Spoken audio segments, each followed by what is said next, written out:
Good morning, everybody. It's my great pleasure to welcome you to the London Boroughs Women's Network Welcome event. My job is to give that welcome, to say thanks, and to hand over to our new sponsors who are waiting in the wings. So it's worth saying, first of all, that this event has been supported by Matrix, SCM and Adecco, and we're grateful to their generosity for their support. So the network was formed by volunteers from all London authorities about a year ago, and I wanted to offer my huge congratulations and indeed thanks to the network group who've made this possible, that represent all the boroughs, City of London, and it's been quite a lot of hard work, I think, and well worth it, and we're very grateful to everybody who's contributed so far. So why is the network significant? It's significant, I think, because of London's history in women's emancipation and the history of the women's movement, suffragettes, events like the Match Girls strike, so important historical genesis of women's emancipation in London. I think secondly, of course, there are huge issues in relation to gender equality and male violence in relation to women. That has to be tackled. I hope to remain an ally to make sure that we can approach men's behaviour and approach in a different way in the future. And third, I think connectivity is really important. Of course, London's local authorities, like local authorities across the country, are predominantly women-based organisations. Most of our staff are women, and many of those, and indeed most of those that we support, are women. So the network is absolutely vital in terms of that connectivity, sharing knowledge, practice, creating a strong female voice in London's local government.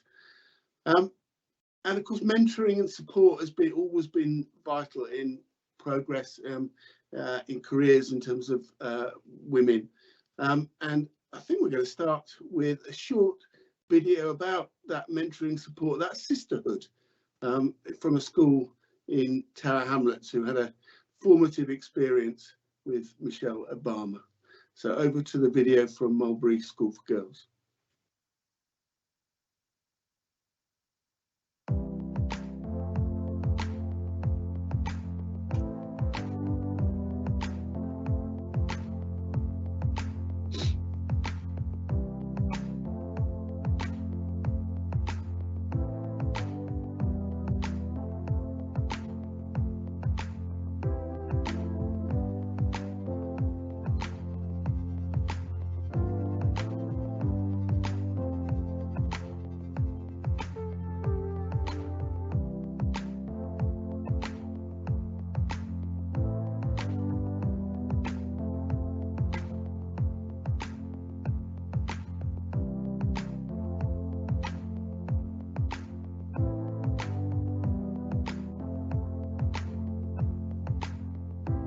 My name's Tassin, I'm 14 and I'm from Mulberry School for Girls. Hi, my name is Michelle. I'm from Mulberry 6th Form. I'm in year 12. Hello, my name is Elysha and I go to the school Mulberry School for Girls and I am currently 13 years old. My name is Isabella, I'm 13 and I go to Mulberry School for Girls. Hello, my name is Liliana and I'm in year 8 and I go to Mulberry School for Girls. My name's Aisha Begum. I am the Women's Education Officer here at Mulberry School for Girls, and I was previously a student here as well. Personally, I think it was important for Michelle Obama to visit our school because you wouldn't usually expect her to come to a school like this in Tower Hamlets. And it's good because Mulberry has achieved so much and I feel that we should be recognised for it. I wasn't here when she came to the school, but just seeing her speech makes me wish I was there. For me, I wasn't here as well during the time Michelle Obama came to visit the school. However, I did look at her speech and to be honest, it personally resonated with me. I felt she brought up a lot of issues that we as the BAME community also face in this community. She reminded us that it's important on how we recover from this, not just how we listen to these constraints and how we keep them to ourselves. I think it was really beneficial and important for Michelle Obama to visit Mulberry School for Girls in Tower Hamlets, as she wanted to create kind of like a legacy so that they could feel inspired. Last year on April 2021, I took part in a Zoom call with Michelle Obama about sisterhood and self-belief. We talked mostly about the reality of life, and she talked to us about what she went through when she was a child and what she didn't have. We should appreciate what we have in school and not take it for granted. When Miss Obama visited Mulberry School for Girls, she motivated and inspired a lot of people in the school. One of the questions that she mentioned were, out of all the schools in Tower Hamlets, why would you choose to come to Mulberry? And her answer was, I'm here for you. And that answer in itself was like really touching and motivational. Last year, I was part of a Zoom call with Miss Obama, and the reason for her Zoom call was about the publishing of her book, Becoming. And in the book, she talks about how her and her family starts off from small, but how it shaped her life and how she became the woman she is today. Michelle Obama, I can't even begin to describe her as a wonderful person and as a role model. She left behind a legacy of sisterhood, and this legacy of young women being there for each other is constantly being seen in this school. We would all like to thank you, Mrs. Obama, for being a role model for thousands of young girls and for donating 1,500 of her book to inspire others. I was 14 at the time, just finishing year 9 in the summer. I remember it so clearly. The atmosphere was so electric that day. When she arrived, I remember her being so vibrant. She was such a colourful person. The way she inspired us with her speech, I cried during her speech. I was just so inspired by everything that she had to say and how much hope she gave us, especially as someone who personally was in a very tumultuous point in her life. Before Michelle Obama visited, the school was mostly spotlighted for being a predominantly Muslim Bengali school with a lot of the students wearing hijab. Michelle Obama's visit kind of rewrote that narrative, and it made the world look at us differently. It made people see that just because we wear the hijab doesn't hinder any of our abilities as women. We can achieve and go just as far as anyone else. It's important to have role models and mentors so that we have good influences. With the right influences, you can really become what you want to be. For me, a mentor is someone who guides me, someone who can help me. So for me, the importance of a role model is obviously very important. The importance of role models is really important, as in society, almost everyone, I would say, is inspired either by themselves or their family members. I think it's important to have role models and mentors because role models for me are people that I look up to and people that like inspire me to be who I am. The value of role models and mentors are significant because they influence you and impact. My role model is Chimamanda Ngozi Adichie. She wrote Purple Hibiscus, and I studied that in year 8. I heard a TED talk that she did once. She was really inspiring in the way that she spoke. Rihanna, she's obviously a queen. She uses her platform to talk about issues that people don't raise awareness of. So Amal Clooney, the reason I find her very inspiring is because she specializes in something that I'm very interested to study in higher education. I'd say I find her very inspiring too because both of these women are from the BAME community. For me personally, I feel like everybody in my life has played a part to be a role model. I would choose two special people. My mother, because she's taught me how to love and how to care, and I think also my grandma has played a really big part in my life. I've got many role models, but one of the role models I've chosen is Rosa Parks because she was like a really like confident woman, and she said no to the people that told her to move to the back, and that was like the beginning of something really big. My grandmother is my role model. She has always been a subject of admiration for me. For some people, role models are people with fame in the media. However, in my mind, she is famous for her inspirational qualities.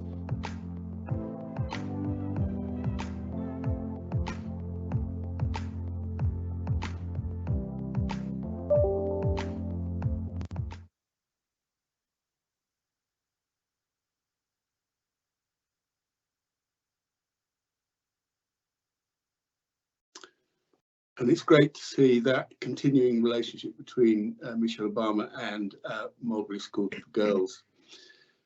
I've just got 2 remaining things to do. First thing is to thank all of those who've been involved in putting the network together. And that's Keiko Akawa, Larissa Schneider-Kim, Shalina Hussain, Edith Galliers, Faranza Ahmed, Samantha Wittick, Izatu Sise, the TH comms team, and Sharon, Amanda and Ali. So I was the first sponsor for the network, largely because there were quite a few Tower Hamlets staff involved in setting it up, and I'm really grateful to all of them. But it's now a very appropriate time for us to have new sponsors for the network, and I'm really absolutely delighted to be able to introduce and hand over to Jenny Rowlands, who's the Chief Executive of Camden, and Helen Bailey, who's the Chief Executive of Sutton. So thank you, and over to Jenny. Oh, thank you, Will. Oh, that was an amazing video to watch. So I am the Chief Exec of Camden. And when an email came around saying who would like to sponsor, I think Helen and I both rushed to say yes, please. And we'll probably you'll hear a bit about why. So I thought I'd say, for me, it's quite funny being handed over from Will, because Will and I worked together a long time ago in local government, where we had a lot of time to look at gender equality. We had women's units, and we had women's officers and women's advisors in the 80s. And that's really where I think we had space to talk about inequality. And a lot's happened since then, and some of the things we're going to hear today probably show a lack of progress. But I think the thing that's always kept me really hopeful, and Michelle Obama talks about it in her book, where she talks about belonging. And I think one of the really strong things about being in a network is how you start to belong and hear from each other and have that sense of shared endeavour. And I'm really excited. You've done so much work as a network. It feels quite easy to step in. What I really am looking forward to is this year, the theme is about breaking the bias, but also about imagining a gender equal world. And I think that's something that we'll all work towards. And so I'm really happy to be here, and I'm going to hand over to Helen. I look forward to getting to know you all and to hearing our fantastic speakers.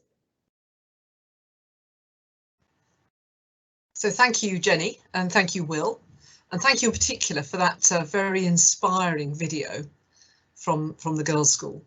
And they talked a lot about role models and mentors and taking inspiration from other people in your life.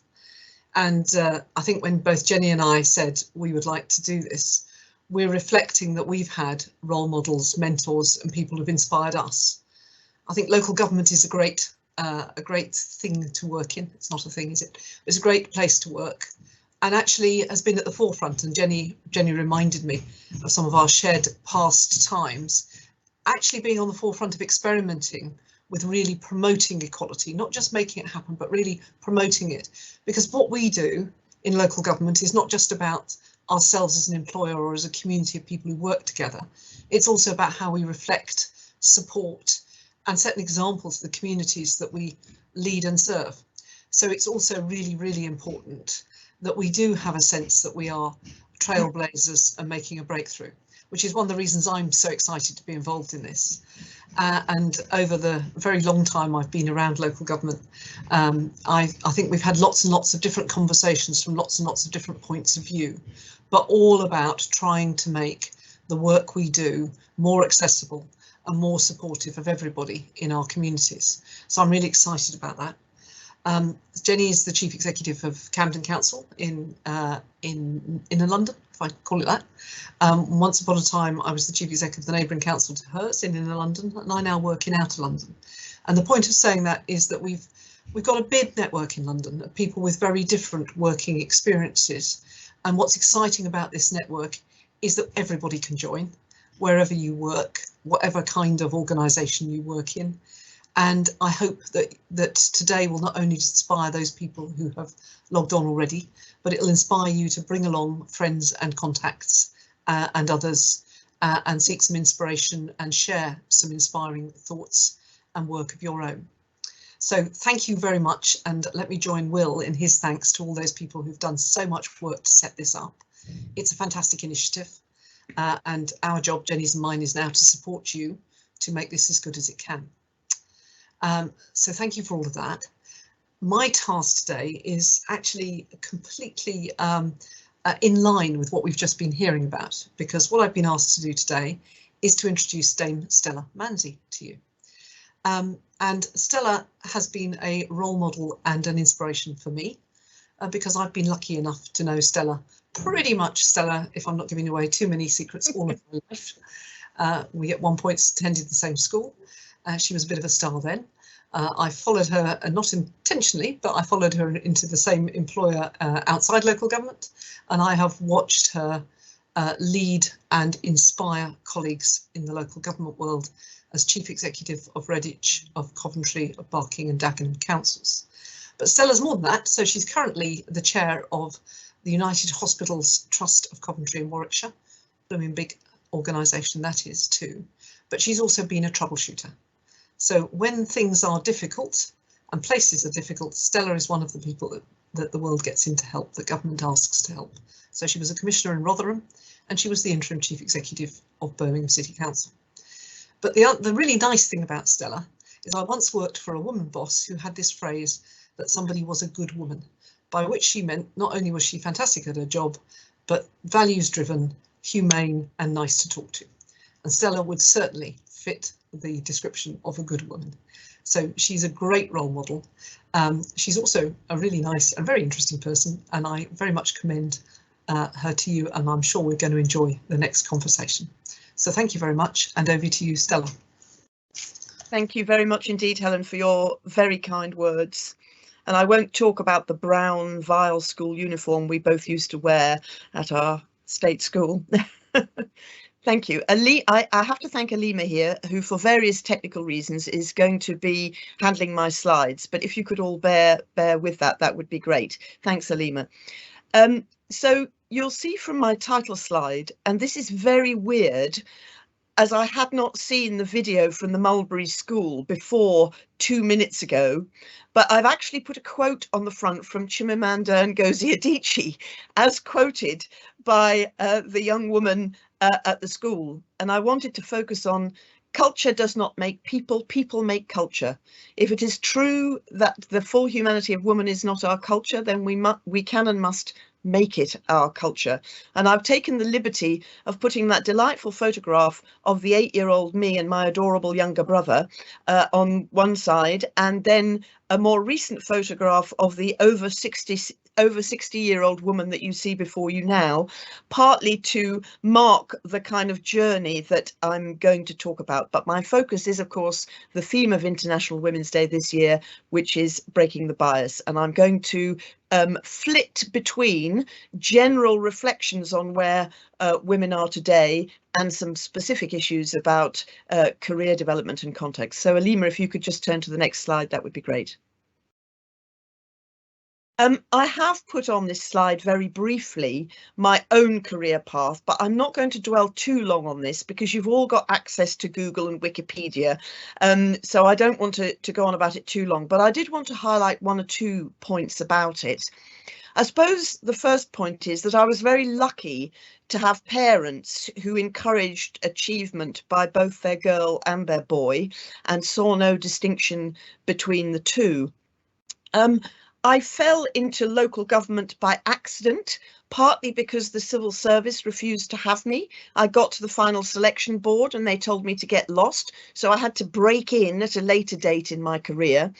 But the good outcome of that was that I found my way into local government at the Association of County Councils, and then subsequently at the Society of Local Authority Chief Executives, where I saw what a chief executive looked like at that time, although, as you'll appreciate, the vast majority of them were blokes then.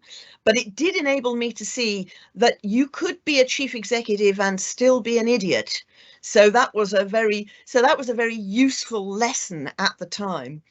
I subsequently landed up briefly at Birmingham and then into private sector consultancy in Pricewaterhouse, but very much undertaken in the public sector. And I did that because I wanted to experience the private sector, which turned out to be useful in a range of ways. My lucky break, I suppose, was that I was appointed as chief executive, known as borough director there, in Redditch Borough Council at the somewhat early age of 31. To the extent that my father, who was very supportive in my career, when I rang him up to tell him, said, that can't possibly be right. Are you sure? But I kind of overcame that and found that I enjoyed the role. And I was very fortunate to have a number of supportive people around me, men and women, that subsequently led me to other chief executive roles, and possibly the one that I have been known most for, which is at Coventry City Council, where the council was actually in a lot of trouble at the time in a whole range of ways. 7 children in its care had died. The street services were a disaster. It had one of the worst benefits services in the country at the time. And for those of you with a very long memory, Coventry was named as one of the 11 worst authorities in the country under the old Comprehensive Performance Assessment. So it was an interesting ground to work. From there, I did eventually move into the civil service, going back to my roots in Scotland and becoming a Director General in the Scottish Government and working for the Scottish National Party there, which was a fascinating and interesting experience. But then found my way back to you in London for a brief period at Barking and Dagenham, and where Edith Galliers, who's helped set up today, was one of my friends and colleagues. So many thanks to her for involving me today. Eventually, and this is where my experience, I think, will mirror many of yours, I did leave Barking and Dagenham after a relatively short period, but fate played a hand, and I then cared for my father, who was then suffering from cancer, and I spent a couple of years supporting him before he sadly eventually died, and then found my way back into interim consultancy, the whole portfolio career bit, which brought me to Rotherham, as Helen said, and subsequently as interim chief executive to Birmingham. Now, I would want to say that throughout that period, I had some terrific mentors and people who bailed me out of trouble, who supported me in moving forward, and I'll mention a couple of them as I go through. Nowadays, I'm in the different culture of the NHS as non-executive chair in University Hospitals Coventry and Warwickshire, and that in itself is also proving to be an interesting experience. Alima, if we could turn to the next slide. I wanted to do a bit of reflection. So on this slide, I've put a number of timeless issues, and the truth is that some of those issues are still the same. In fact, the majority of them are still the same, but we've made more progress in some of them than we have in others. And I would put right at the top there, class, an unfashionable word nowadays, but one that I still think in British society is fundamental. Race, disability, sexuality and culture. And some of those issues, and I'll refer to these again, underpin everything alongside the gender issue. The other obvious ones are childbearing, which I'll come back to, care for dependents and children, power and money, so that's political power and power in organisations. How much money you've got is fundamental, and the next speaker, Elysha, will come back to that in her presentation in a very interesting way. Relationships, can you form any? Will anybody tolerate having a relationship with you while you pursue your career? And of course, the big one, which Will alluded to, personal safety. But I did particularly want to mention, particularly to a local government audience or a broadly local government audience, community, because we cannot underestimate the role of women in all our communities. And while, of course, many men play a great contribution, in the texture of daily life in different communities, women through voluntary action or activism play an incredibly important role. And I just think we must not overlook that contribution because of its societal contribution to the way in which we live in Britain. I'd like to move to the next slide, please, Alima. I wanted to dwell for a moment on what I think is often the fundamental dichotomy and difficulty for women, that of childbearing and families.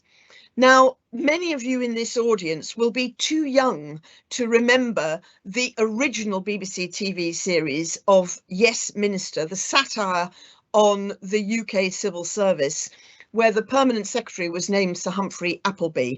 But I was around in 1982 when there was a particular episode that went out, which was called Equal Opportunities and was about the advancement, brackets or not, of women in the civil service. And there is a fantastic moment in this series where Sir Humphrey says, you see, the problem lies in recruiting the right sort of woman. Married women with families tend to drop out because they cannot give their full single-minded attention. And unmarried women with no children are not fully rounded people with a thorough understanding of life. In practice, it is rarely possible to find a fully rounded married woman with a happy home and 3 children who is prepared to devote virtually a whole day and night to a government department. And that really captures the kind of dilemma that many women face. These contradictions and the perceptions around them have dogged us all for many years. And while things are much better now with some employers and recognition by some men, it nevertheless remains, for example, that the majority of household labour is still carried out by women, regardless of their employment status. And many of these issues still remain the same. However, we must recognise that there are differences and that some things have moved on. And I would just like to allude a bit to some of those things where I think we have made progress and some of those things where I think we haven't. So Elysha, if you could move to the next slide, please. So my then and now, which will come up in a moment. Hello, Elysha. There we go. Thank you. Really focuses on a number of issues, and I wanted to focus really on one of the benefits that we have now, which is the much greater connectivity between the global and the local. And what that means is that we can be much more aware of the position of women globally in different places from this Western society that most of us are inhabiting most of the time, and the kind of developments we have and haven't made locally.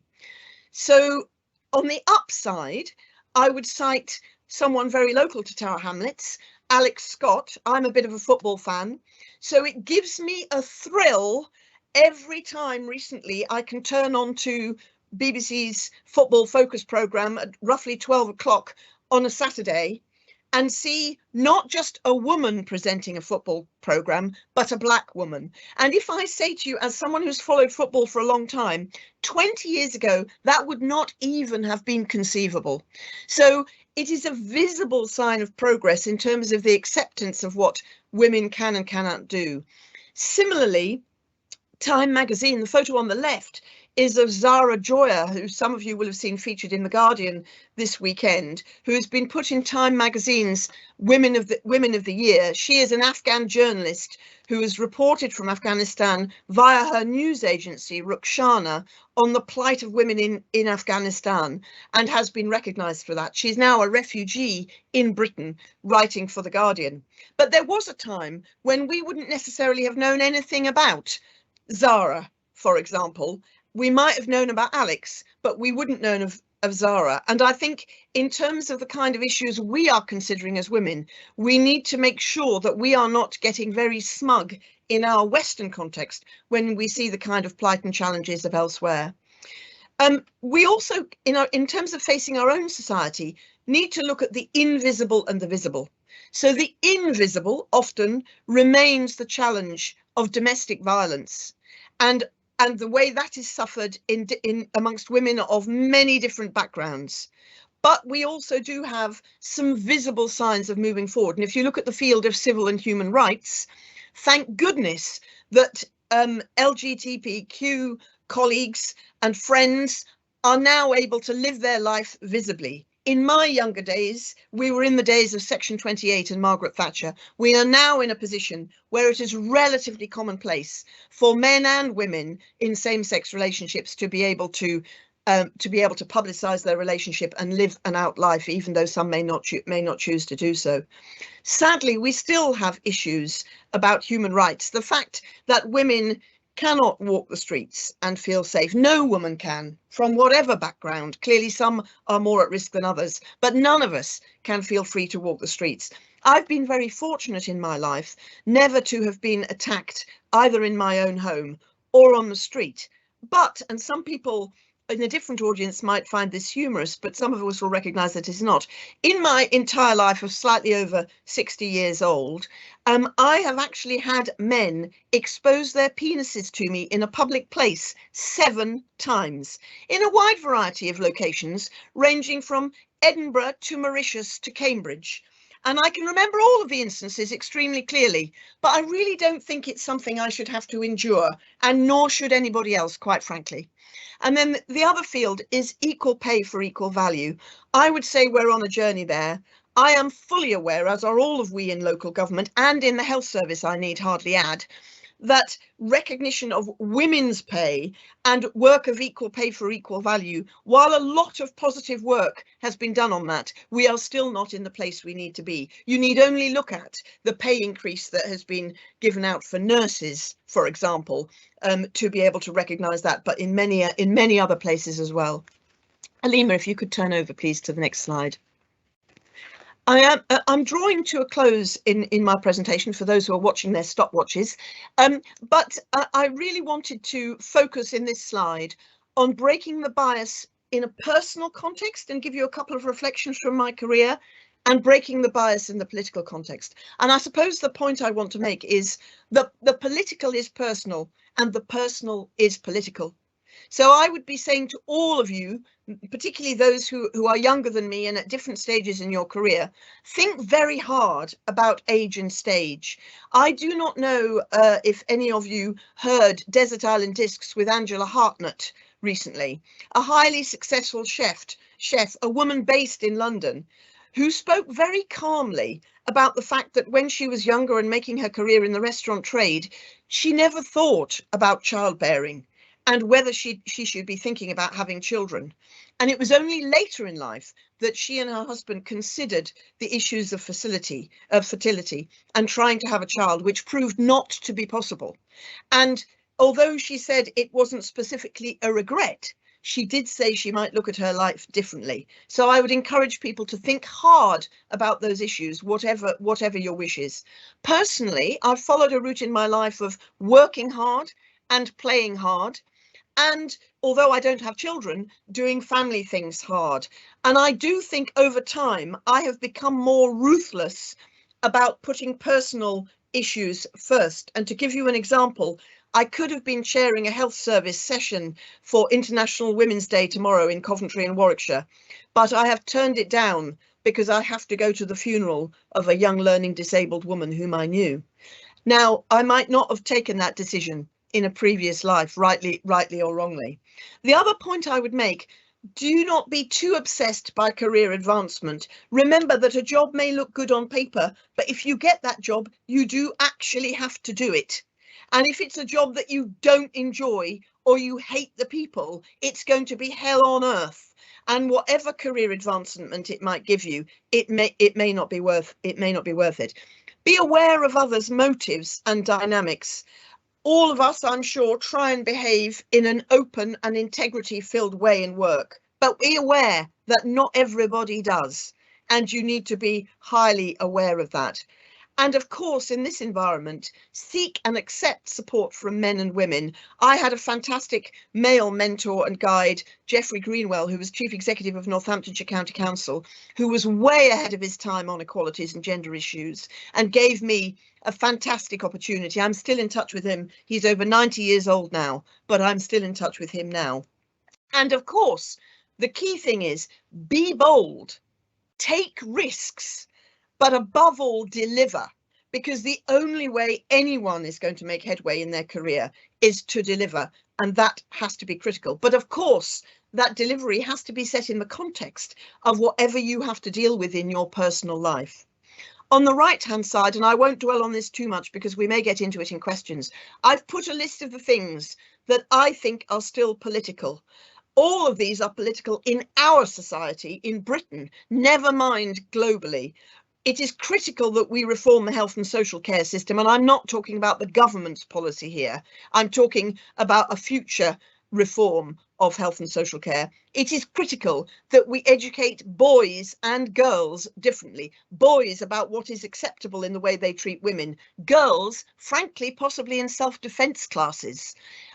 We need to tackle the policing and judicial system. We need to tackle work, and we need to look at female inequality issues globally, including the impact of climate change. I'll now turn to my final slide, Alima. So to sum up, while we pursue our own lives and engage with our own family and friends, navigate our careers, we can't let up on the political and cultural framework that we are in.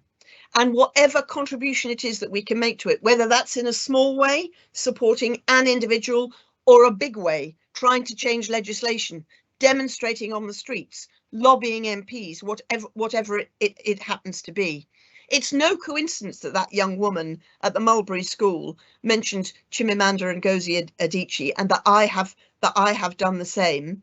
And I just want to use this moment to pay tribute to my first mentor, some of you will have known her, the late Joan Jones, who was Deputy Chief Executive of the Local Government Association, but also my very first boss in the Association of County Councils. Sadly, she died too early in 2020, and I just want to finish on this slide by paying tribute to her and saying I'm very happy to answer questions and engage in discussion, either about the broader social, political and cultural issues or about my own career and life journey. Thank you very much. Thank you, Stella. Lots of food for thought there, and lots of reflections. I think we're getting a little bit of feedback. Thank you, whoever's just dealt with that. And I can see that a lot of support for some of the things you were saying is appearing in our chat. The one question that we've got in front of us is I think asking you for a few examples, or perhaps one or two that stick, where particularly as a younger and your first job, and you talked about becoming Chief Executive of Redditch at 31, which is very young, isn't it? How you have, an example of when you dealt with bias, and I think we've all had that moment when people look past us and think, where's the real boss? Give us an example of one of those. Yeah. Perhaps. I'll pick a couple of those, and actually one example is about how people deliberately sought to undermine me and pull the rug out of me, actually very early in my career at Redditch, and then a couple of other examples. And I think the point I'm making through these examples is that you need to be resilient, which I think is, a point of the bleeding obvious, but it is important. And B, quite often you might need to act. Okay, you might need to actively pretend, because sometimes that is the way through it.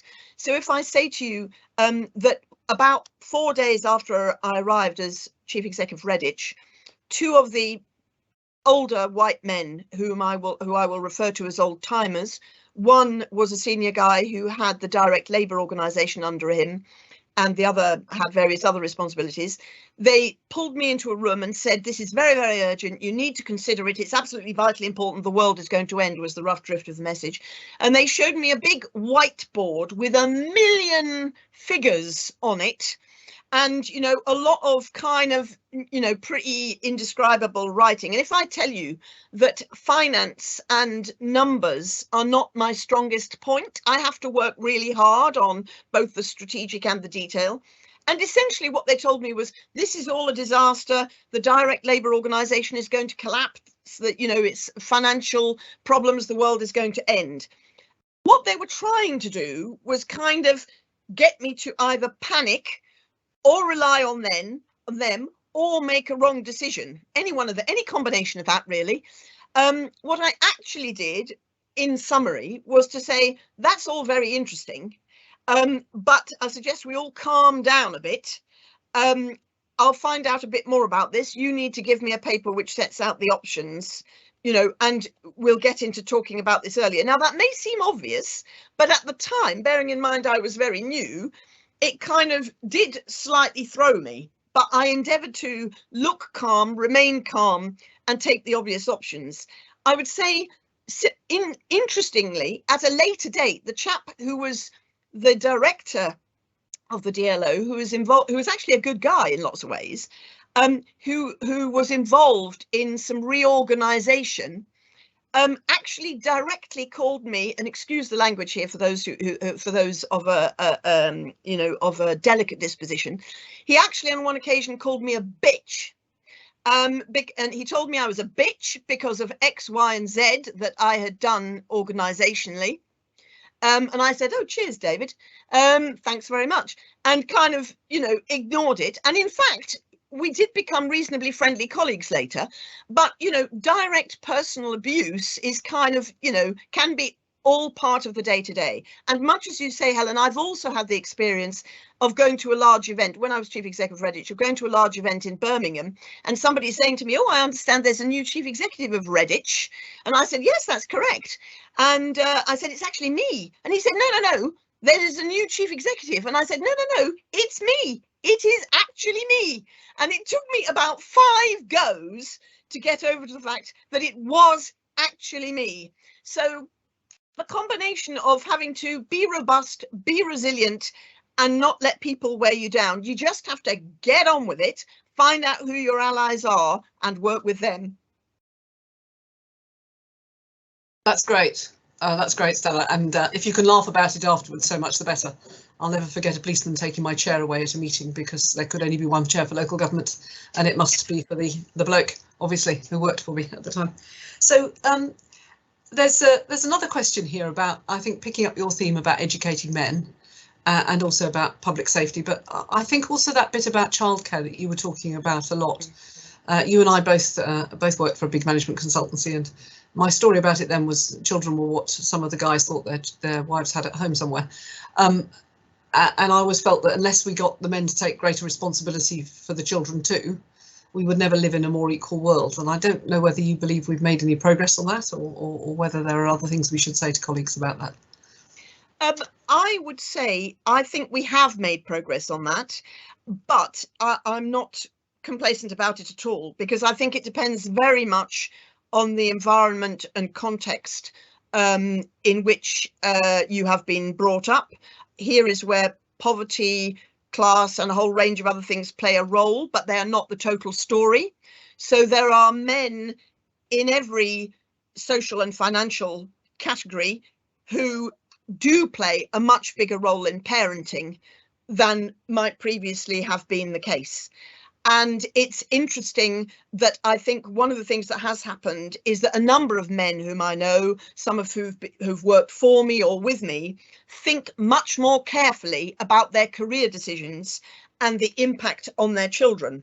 And for example, I think the fact that we have a lot more men now who travel longer distances, or they stay away in the week, and women too, who do this for career reasons, so that they do not, for example, move their children's school or have upheaval for the community that their female partner lives in or male partner lives in. I think that is significantly progressed, and I think just you can see it on the street. You see more men with their kids without women, if you know what I mean. And I don't think they're all divorced. So I do think we've made progress, but the bit that you know, there is still a long way to go. There is still a long way to go so that men feel able to talk about their childcare responsibilities. And I agree with you that not every environment is conducive to that. And I also think that if you look at the burden of running a household, it will be rare. I'm actually quite unusual in this, as my male partner is actually very good on birthdays and Christmas and things. But actually, in many households, most men can't spell the word birthday. They have no idea what the birthdays of their relatives are, and they wouldn't think to buy a card or a present. And I give that as a micro example. Clearly, it's not a major example, but it is part of the burden of running a household. And I do still think that a lot of that household running still rests on the many, many women who work. We're getting tight on time, so thank you for that, Stella. There's a big question here about imposter syndrome, and it's sort of coupled with another comment that says you're amazing, such vibrant energy. So I bet there are a lot of people wondering whether you've ever experienced imposter syndrome and what you might say about it. Oh, I think a lot of people, I actually think some men, not all of them, but some men experience it as well. Some men, you know, they just bounce through life believing they are fantastic. You know, sorry, Will, but that is the case. Yes, of course I have. And particularly going into new environments, I think everybody does. So when I went to work for the Scottish Government as a senior civil servant, into at the time a management team of Director Generals, which didn't have another single woman in it. They had a woman previously, but a while ago. So I was the only woman. And I have to say a number of those men were not at all friendly. And I would say actively unfriendly. And I had to do quite a lot of foot stamping and, you know, agitation, if you like, in order to find my place in that environment. And of course, thinking hard about how you do that and how you find your place when there are people who are seeking to diminish you or just ignore the fact that you exist, you know, is actually very challenging. And one of the things I would say to people is, if you are in that environment, it's really worth talking to other people and getting advice and bouncing ideas off them about how to tackle that challenge. But I absolutely have suffered imposter syndrome. I think we all do from time to time, and we all know, and that's what I mean about acting. Acting is really quite important. Even if you do think, oh my God, this is going to be a disaster, you need to put on the coat of armour that says, no, it isn't. I'm going to be fantastic. And then kind of bounce into the situation without making yourself obnoxious, if at all possible. And so I would, the thing I would say is that the vast majority of women do suffer from it. But you have to make sure that you're armour plated enough not to give away the fact that you suffer from it. I think that's completely right, Stella. I don't think I've yet met anybody who, when they're really, really honest, hasn't had that moment where they thought, what am I doing here? And somehow you just have to kind of keep putting one foot in front of another until you do the stuff, don't you? So I'm going to ask you one more question, because I think we're going to have to come to an end.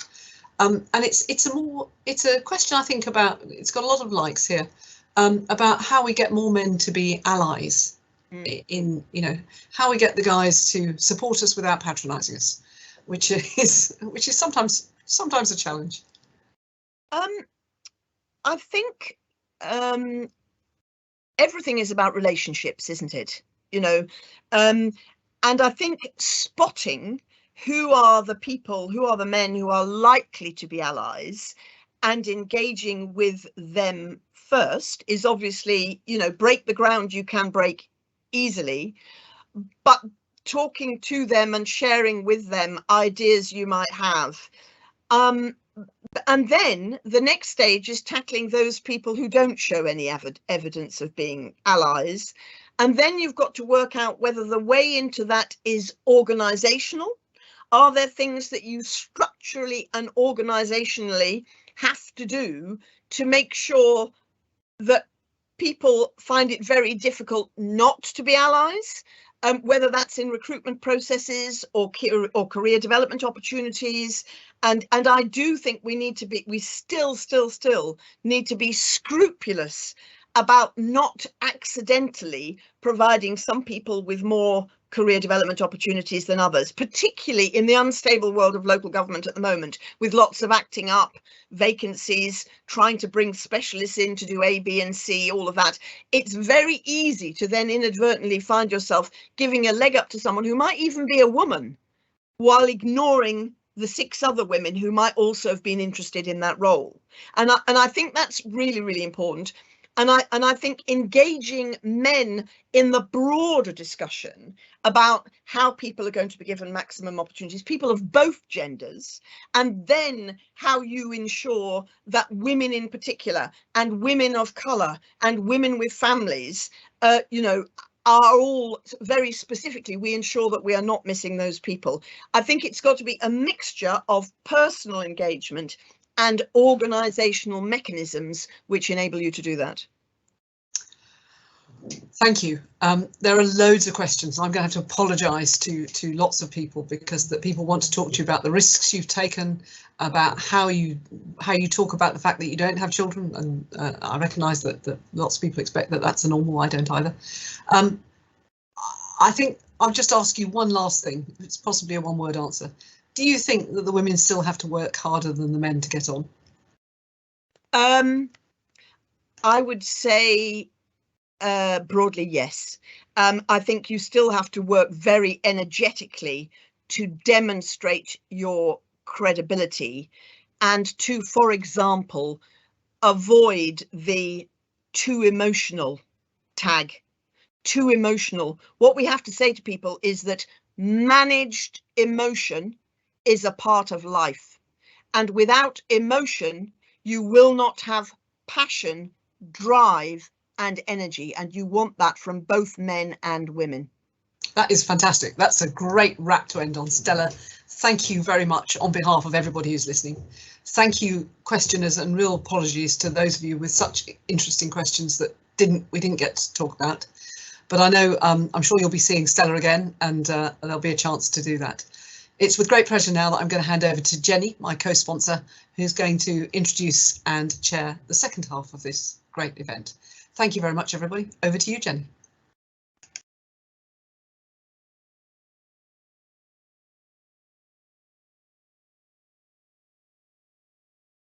My mute button got stuck there. Hello, I'm back again.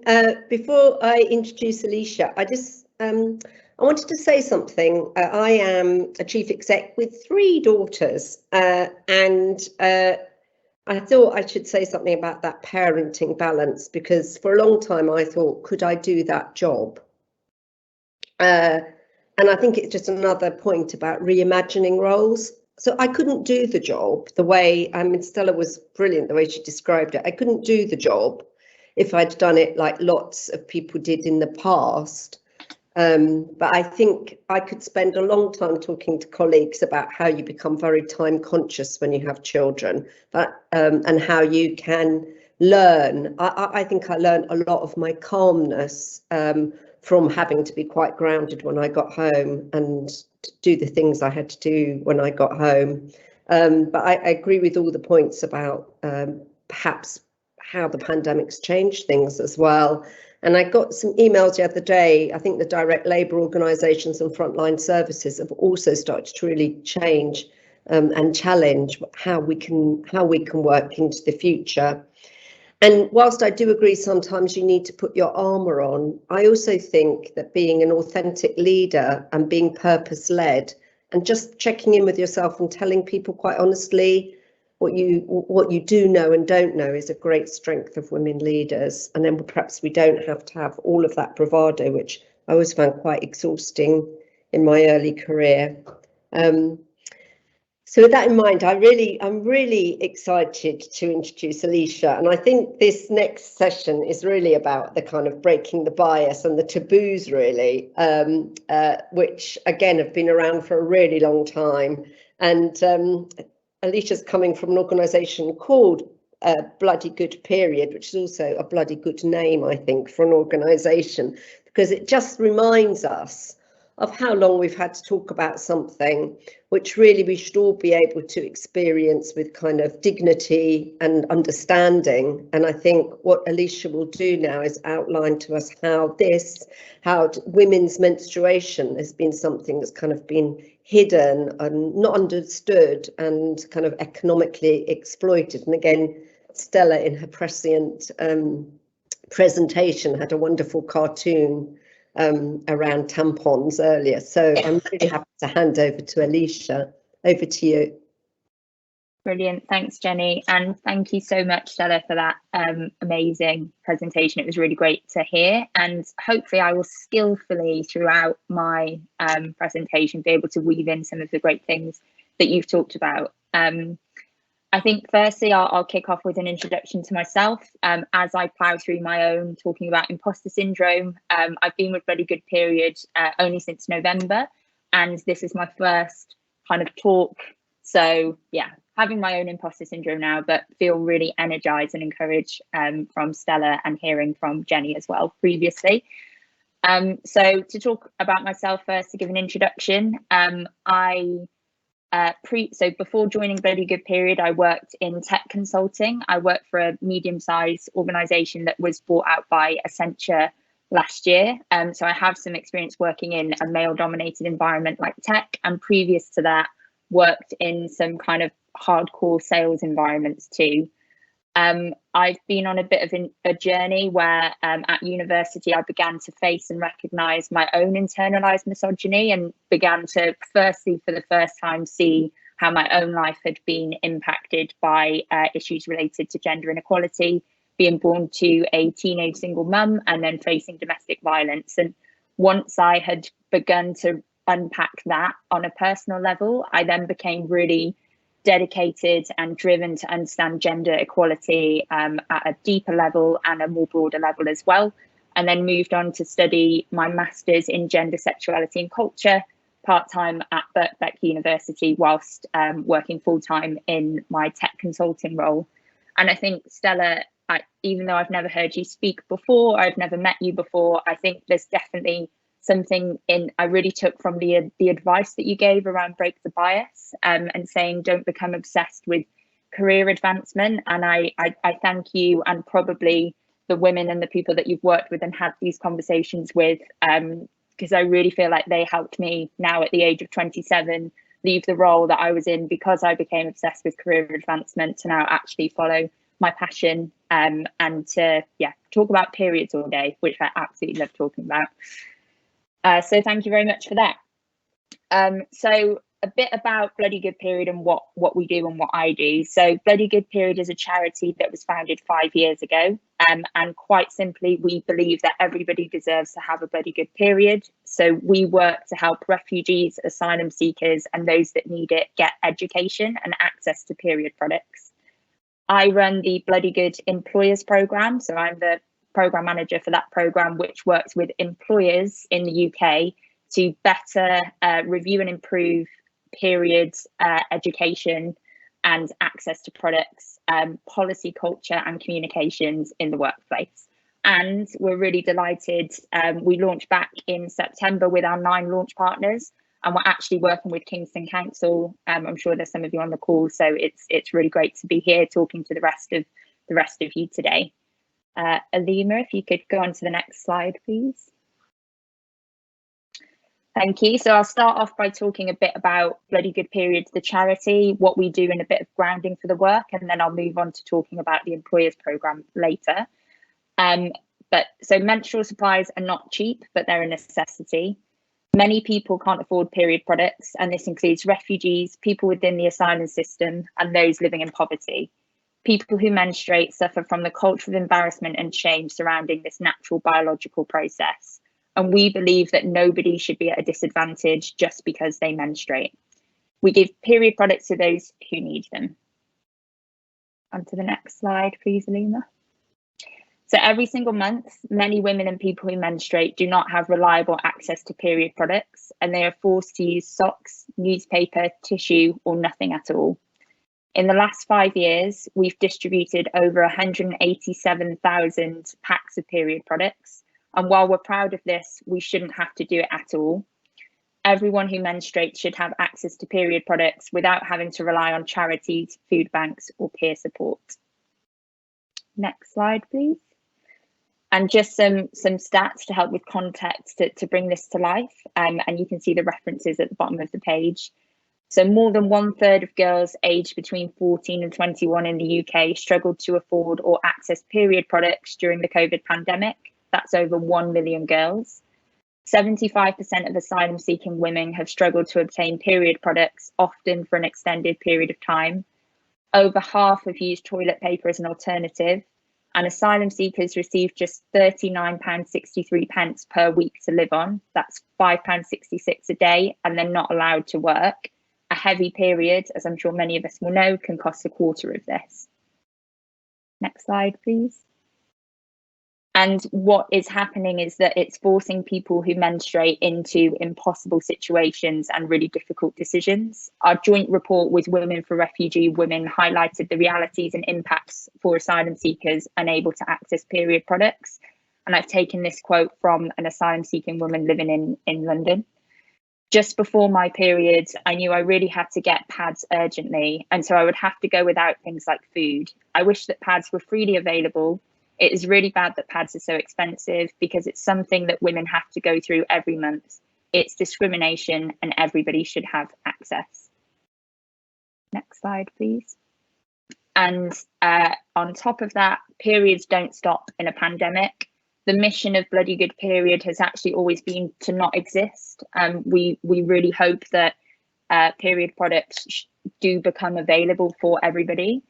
But as through the pandemic, the need for products and education just rose dramatically. So if we could skip to the next slide. So we've distributed over 100,000 packs of period products since March 2020, so that's a 50% increase in demand.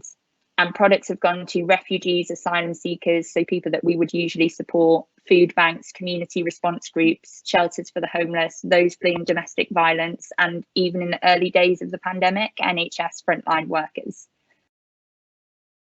On to the next slide, please. And it's not over yet. We expect demand to go up, as I'm sure many of you will be aware, with some of the things that are happening at the moment, with cuts to universal credit, more in-work poverty, the ongoing impact of the pandemic, such as job cuts and loss of support workers, and the cost of living crisis. On to the next slide. And we are facing a huge refugee crisis. So it is estimated that a further 5 million people will be displaced as a result of the conflict in Ukraine alone. Partner organisations supporting refugees are already severely stretched by the pandemic and other recent crises. In the same week as war broke out in Ukraine, we received new requests for period products from Afghan refugees. We're also working on a potential route to supply additional products and menstrual education to Afghans being housed in UK hotels.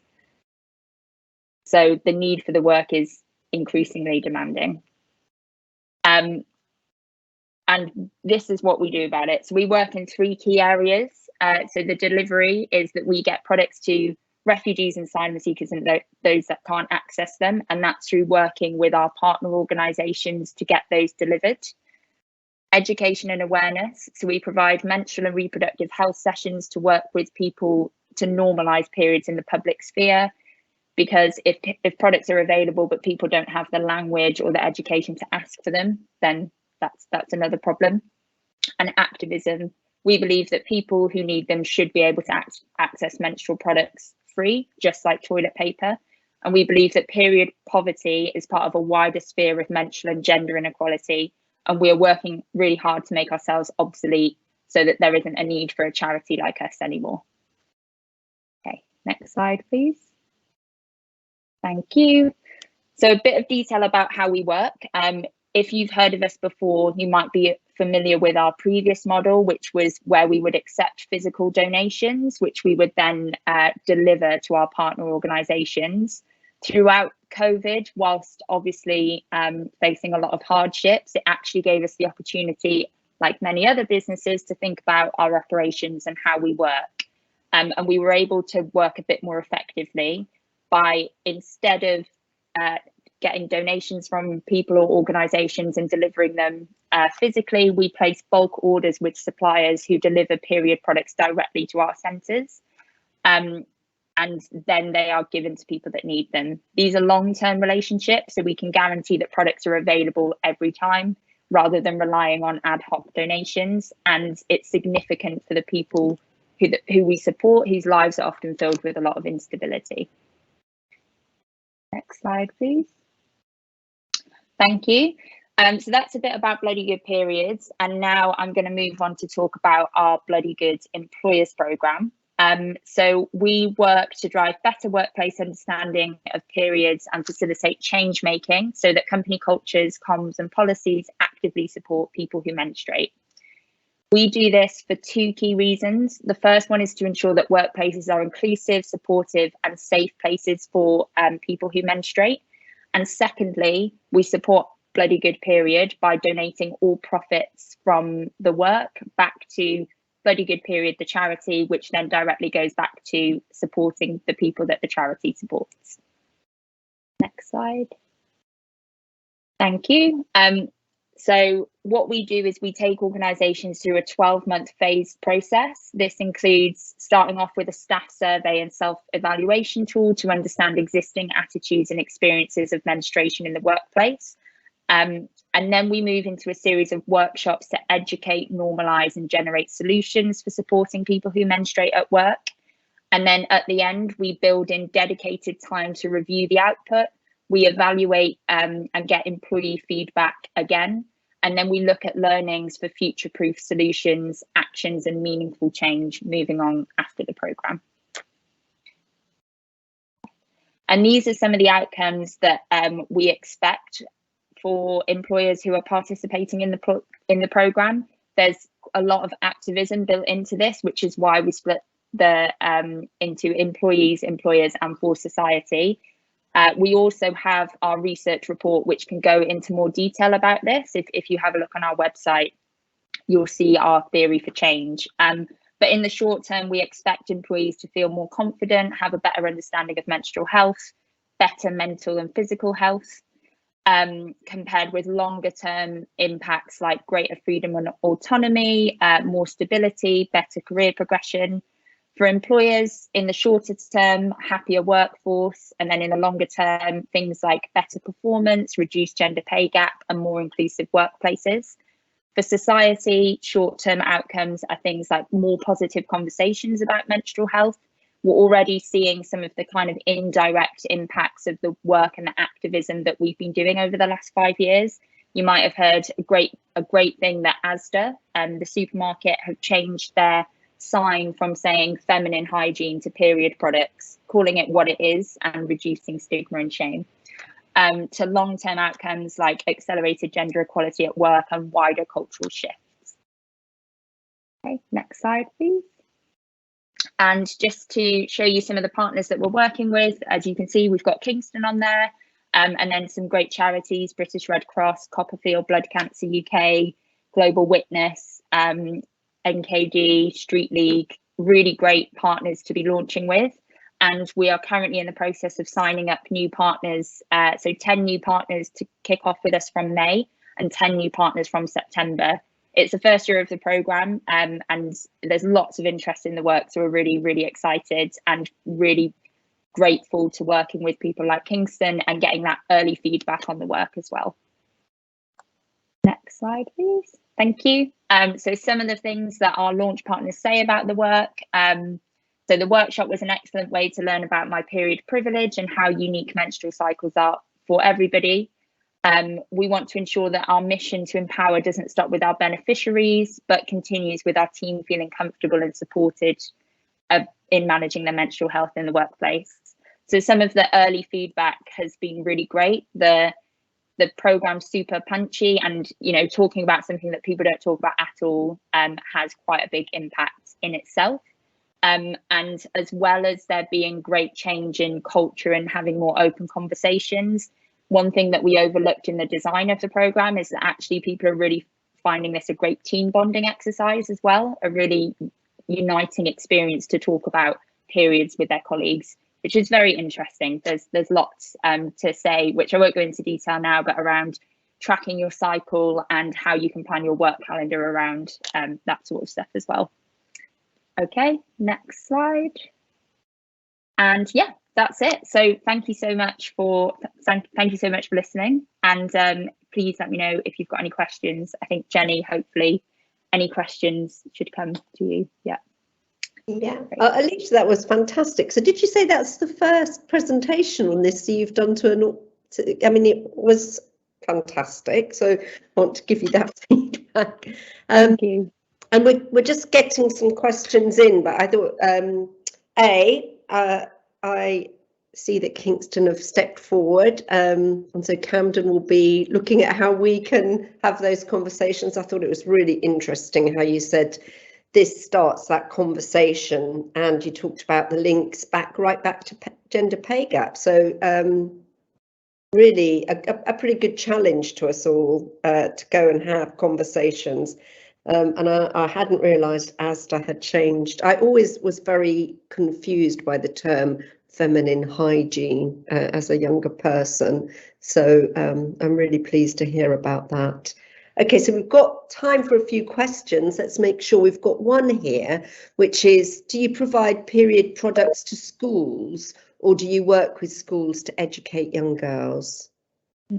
Yeah, great question, and a question that we get asked quite frequently. And we don't work with schools, and there are many other organisations that do, but we focus on adults mainly, so refugees, asylum seekers, or those that need them.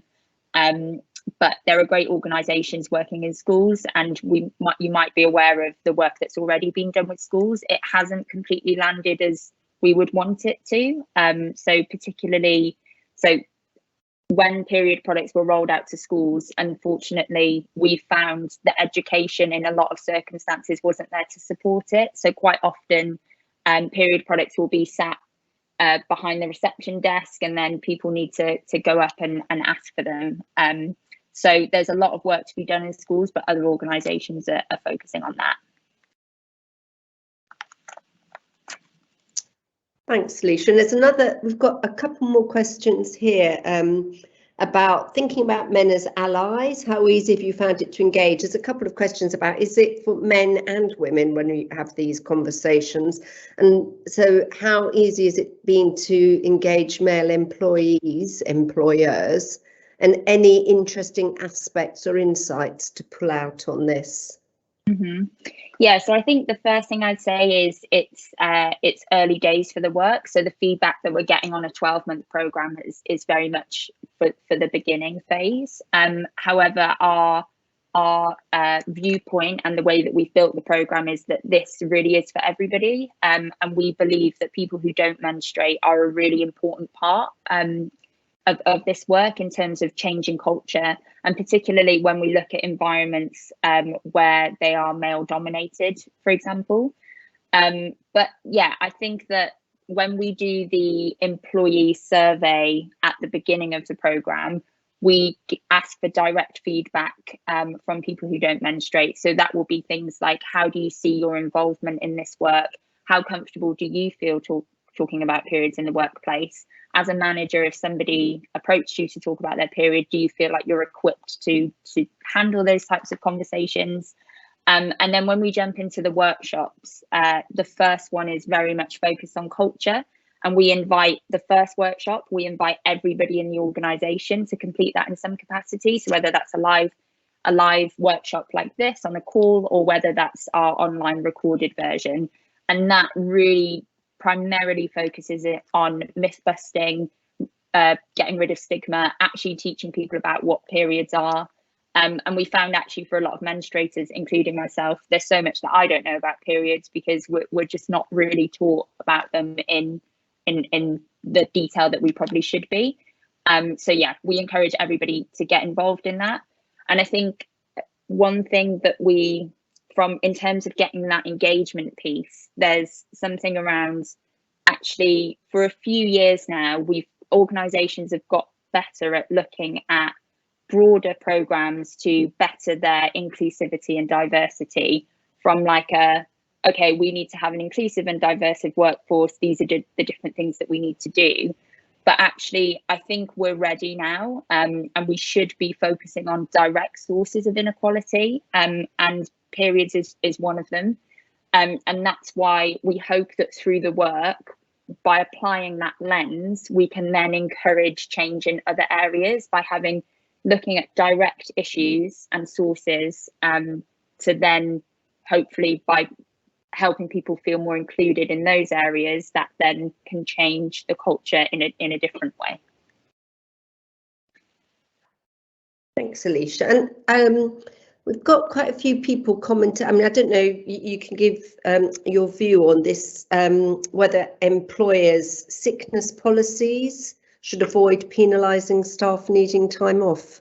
Is that something that comes up in your organisation and in the sessions? Mm-hmm. Yeah, so as part of the programme, we don't tell organisations what they should be doing or have specific targets. It's very much dependent on what suits your organisation. and which is why we do the survey, and we have a self-evaluation tool. And for example, people's policies or organisations' policies will need to be very different dependent on whether all their staff can work from home or all their staff have to be on site, for example.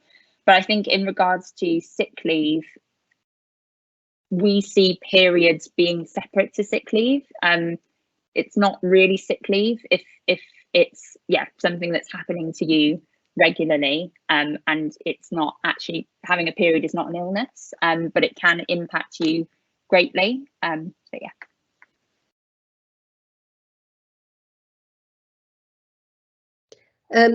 I've got a couple of questions here that I'm just trying to pick up. A couple of questions again around the link for, once we've talked about periods, to the link to menopause and impact and side effects. So I can say something and then you can say something, Elysha. I think a lot of organisations are doing more work around menopause, and if anyone in Camden, we've got a menopause group and they will be talking at our own International Women's Day event tomorrow. I could easily share some information on that. I think someone earlier in the discussion talked about how, you know, that's something some women face in the workplace for several years. I think the person that posted said 7 years, but that, I guess the link is, it's another taboo subject which can, you know, impacts greatly on women, and therefore a huge percentage of the workforce. So I didn't know if you wanted to say anything on that, Elysha. Yeah, definitely. So yeah, I think it's been brilliant to see that organisations are starting to talk more about menopause, and I think particularly in the last year or so, lots of organisations that maybe didn't have specific inclusivity programmes or focuses do seem to be focusing on menopause, which is brilliant. The work that we do focuses specifically on periods, but we do partner with other organisations such as the Menopause Inclusion Collective, and we're looking to partner with other organisations as well for specific related topics, so things like endometriosis. And what we do as part of the programme is we have a resource hub where we share resources from other organisations for specific related topics. I think that the thing with menopause is we're finding that all of this stuff, many times you'll find that by the time the organisation has made a change, if you look at the route that has come from, it's usually come from an individual who's experiencing a personal, an issue that they feel like they're feeling alone. They start to talk with their colleagues about it. They might have a women's network, or they might have an employee resource group where they're able to raise that. And then once it has taken through the appropriate channels, then something can be addressed at an organisational level. And what we're finding with the increase in talk about menopause is that as our senior leaders are getting more gender diverse, brilliant, though being able to talk about menopause is somewhat easier than talking about periods, because people who are at that more senior level are more likely to have experience or closer experience with menopause, which means that they have a voice that can get listened to. The reason we focus on periods is because we think there's a large proportion of the workforce that are less likely to have that voice, and less likely to be able to directly impact change. But yeah, great work being done with menopause, and we're partnering with that as well. So what we can do is kind of make sure we get those links and information in the network for ongoing discussions. But coming back to periods, there's another question about kind of campaigning to get the cost of period products reduced, given that there was such a strong link to poverty. Can you say something a bit more about that kind of wider campaign? Yeah, definitely. So I think as activism is a big part of what we do at Bloody Good Period, and I think as I alluded to earlier, that one of the missions of the charity is to cease to exist, because we really believe that period products should be offered for free, like toilet paper, and that's something that the charity part of our organisation are constantly working on. They have close links with the APPG, where they're having those types of conversations, and we hope that as Bloody Good employers, once we are able to establish ourselves and work with, well, we're already working with great organisations, but given the early stages of the programme, we're hoping that we can leverage some of that influence and some of that education that we've been able to take into a workplace setting to really help with that activism and try and encourage that change at a local or country level. Thanks, Elysha. It's really interesting. So people are posting quite a lot of information about different things they're trialling. So Sutton's Network's trialling free period products in the main office building. What you're getting here, Elysha, is a bit of interlocal authority competition now. So you're hearing from a lot of us. And we'll make sure that we share all of this really good information so that people can hear from each other a little bit. There's a question here about something I think I said about being confused about feminine hygiene, and when I was younger, and they're saying, why was I confused? And I think, to be honest, I think it linked with a lot of negative connotations about how people used to talk about us needing to be clean and how periods were seen as something that were kind of distasteful or smelly or wrong. And it played into that space for me. But that's why I always found, I think, using the term period is just more straightforward. I think, and it goes back to the picture that Stella showed in the presentation around, you know, a group of men saying we need to think about how we're going to sell more tampons. And it's, if you look back at the history of period product advertising, it's always related to hygiene or shame or concealing something. And that shouldn't be the case. Periods aren't dirty. If somebody, you know, cut their hand or something and it was bleeding, you wouldn't see people, maybe some people, but the majority of people wouldn't kind of look away in horror. But for some reason, when it's coming out of a vagina, we're disgusted by it. So it's really working to undo that. And by calling things what they are, by calling a period, you're getting rid of that concealment and that shame. I think that's a fantastic point to finish on there, Elysha. So thank you.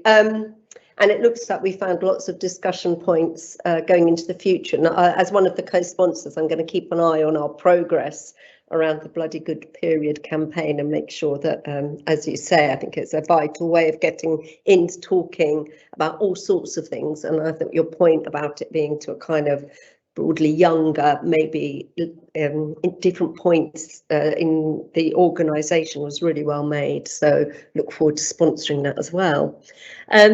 So we have got a few minutes for kind of closing comments, and I was going to invite my colleague Helen first of all, maybe to give a few reflections. Thank you for that, Jenny. I was really interested, and thank you, Elysha, for your presentation. We have started doing some of the things you've talked about. So in Sutton, making period products available in lavatories and so that everybody can access them.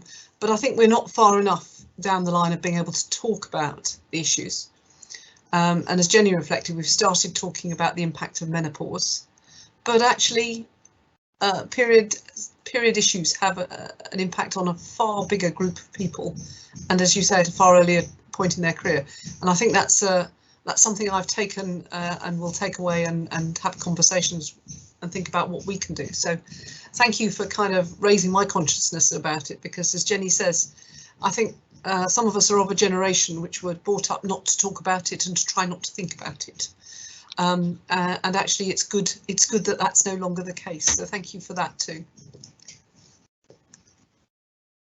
I guess I wanted to just end with that reflection that I think it's been so thought-provoking for Stella and Elysha. Thank you, and I hope everyone that's been listening has gone off with a kind of energised start to their week, and we can all celebrate tomorrow and think of the difference and impact International Women's Day makes when we pause and think about gender equal society. I feel energised. It was a wonderful presentation, and I'll make sure that we all share good practice and come back and talk about this again. So I think we should finish always with a minute or so you can go and get a cup of tea or coffee before your next meeting. We should really thank everyone that helped us put on today, and thank Will again for sponsoring, and everyone at Tower Hamlets who's really done all of the hard work. So massive thanks to you all, and we'll do our best to keep it interesting and engaging for the next year. Happy International Women's Day to everyone. Bye. Bye, everyone. Thank you. Thank you, everybody. Thank you, Will. Thank you, Stella. Thank you, all the people who've organised it.